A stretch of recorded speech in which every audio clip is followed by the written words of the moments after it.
As animators, we embarrassingly film ourselves acting out the scenes.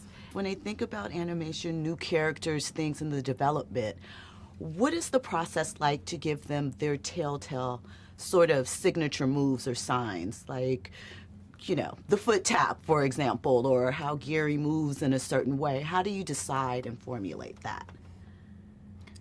Well, I think it starts with research. Obviously, we research the animals, and we try to distill down the one specific thing that we can identify this species.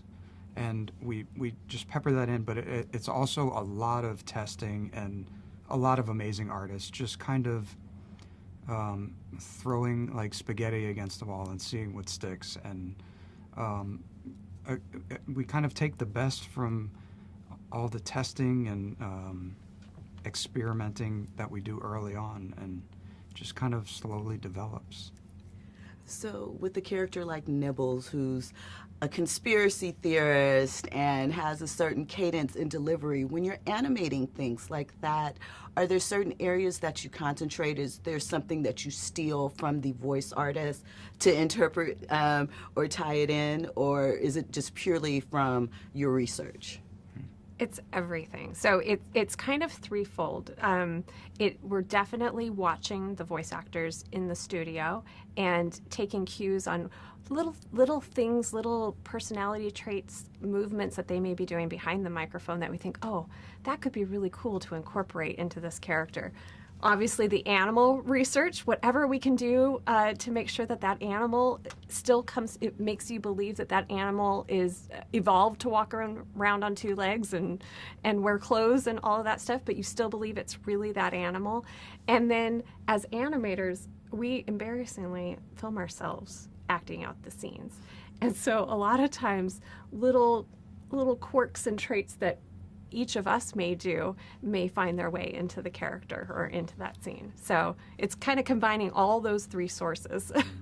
What's a character that has a little quirk from someone from your team or one of you that the audience wouldn't know, but now we will? Oh, that's a great question. That's a tough one.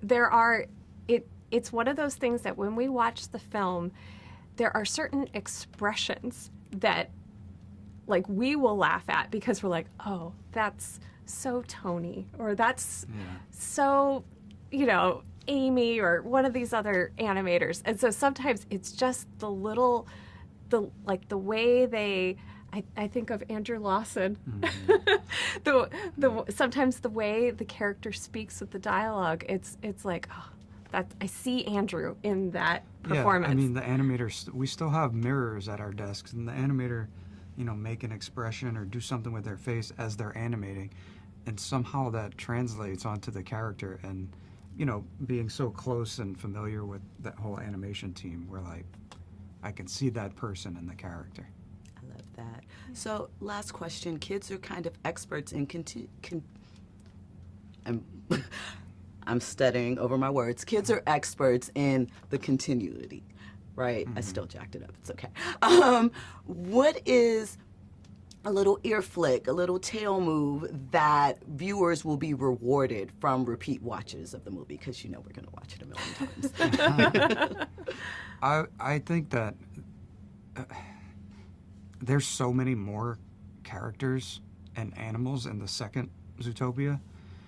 And the world is just so much more vast and full, and there's characters in the background doing specific things in all the scenes, and there's just so much to look at that you won't notice at all on first viewing. So I think, which is something that we studied, was just getting all the specifics of the different animals and, being as detailed with the foreground characters as we did, like in the background, and there's just so much to look at. So I think it's just all the nuanced detail that is put into every frame. Amazing.